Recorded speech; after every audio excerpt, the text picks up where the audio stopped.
It's a great question too.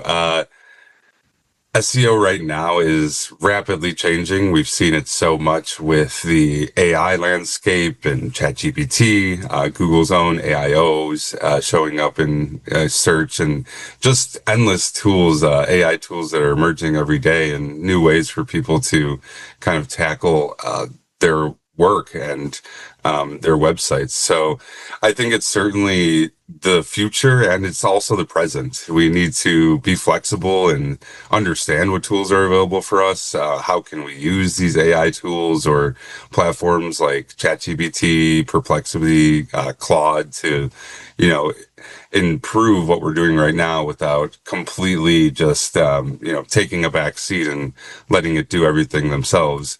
I think that we understand as humans that we can't just press a button and a robot will do our entire job for us. That's not the point of automation tools necessarily right now.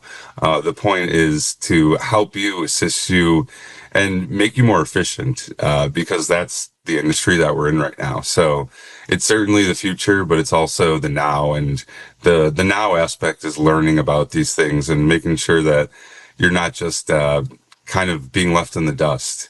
We want to you want to make sure that you're at the forefront of these, the industry, and at the forefront of the tools that are available to you, because if you're not using them, someone else is going to be using them. And it's important to know the best way to use those tools, and like we're talking about, not to abuse them and not to just replace your all of your thinking yourself. But it's certainly where we're going, and I think everyone's aware of that. It's just a matter of how much buy-in do you have right now, because eventually you're going to be forced to buy into working this way. It just seems to be not just our industry, but the way of the world.